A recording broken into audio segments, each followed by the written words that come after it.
In front of me is NOKIA 1.4, and let me show you how to activate developer options on this phone. So at first, enroll the list of all apps, go to settings, pick about phone, and locate build number.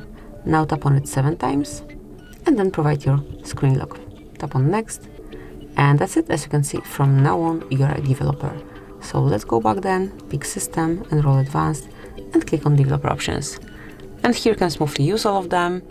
If you'd like to activate some particular feature, just mark it, then switch it off.